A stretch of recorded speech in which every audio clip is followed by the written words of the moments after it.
Good morning, my dear students. How are you all? This is your maths teacher, Neha ma'am. In the previous video, I have explained you about the distributive property.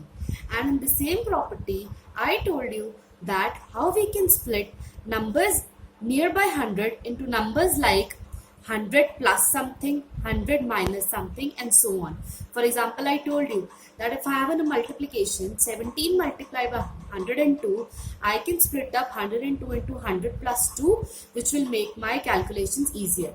So students, what I am doing basically in these things, I am basically following a pattern of writing the numbers nearby 100 or multiples of 10. Like 102 can be written as 100 plus 2. 99 can be written as 100 minus 1.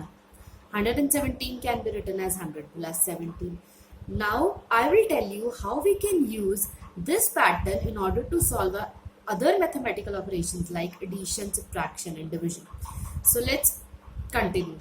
The first operation is addition. For example, I am having a question like 161 plus 99.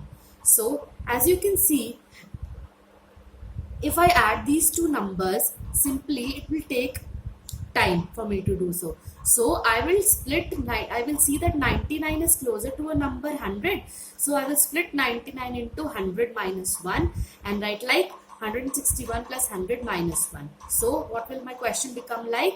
161 plus 100 minus 1. So I can simply orally add these two numbers. 161 plus 100 is 261 minus 1, that is 260.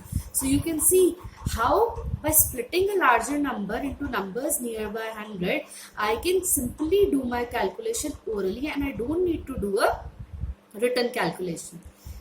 Let's move on to subtraction now. For example, I have to calculate a value for the number like 229 minus 99.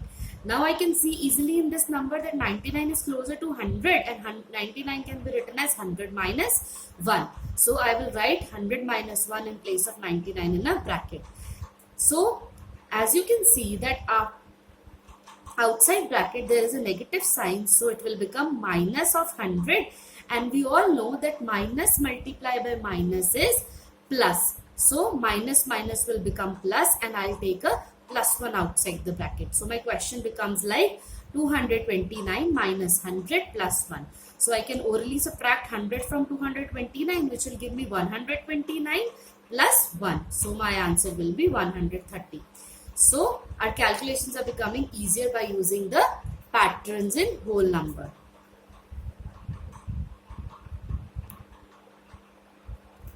Now further, we will study the similar patterns in the numbers multiples of 5. For example, I am having a number 5 and I have to multiply a number like 61 by 5.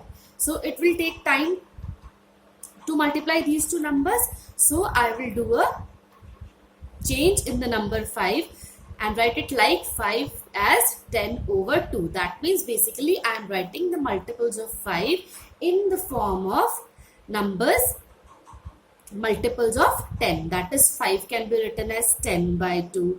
25 can be written as 100 by 4, right?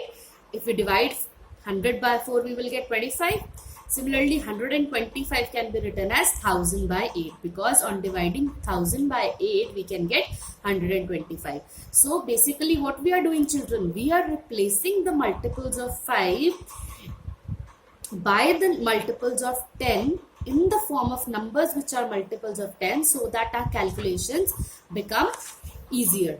So I will explain it to you in detail by considering few examples. For example, I am having a question like 58 multiplied by 5. This is a question from exercise 2.4 of your book. 58 multiplied by 5.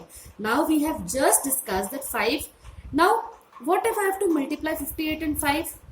Can I do it orally? No, I would have to multiply on the rough work and then write the answer.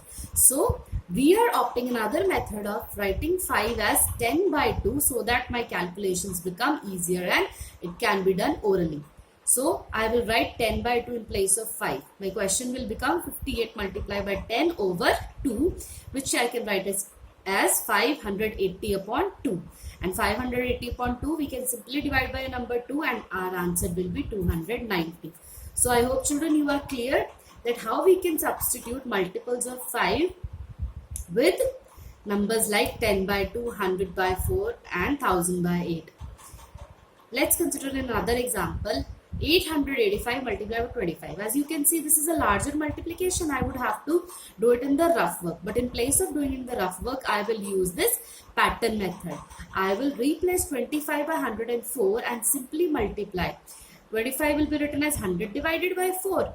And I will write 885 into 100, that is 88,500 upon 4.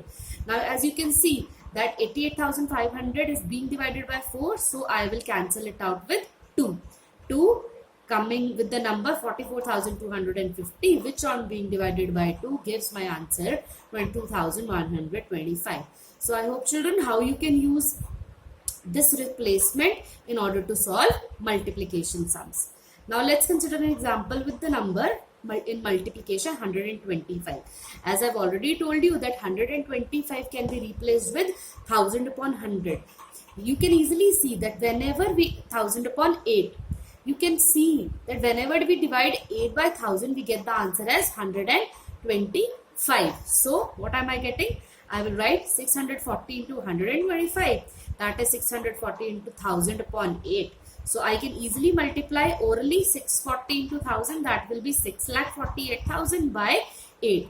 Now see how calculations are becoming easier and easier now. 6,40,000 can be easily be divided by 8. As we know, 8 8s are 64 and zeros will be kept like this only. So I got my answer as 80,000. So students, this was the last topic of the chapter 2, whole numbers from your maths course book. Today I have completed the chapter. So what you have to do is you have to practice similar questions from exercise 2.4 of your book, which will be provided to you in a PDF. You can also solve more questions and make notes of full chapter in a notebook, whichever is available to you. Thank you children. I hope we will meet up soon. Stay home, stay safe. Thank you.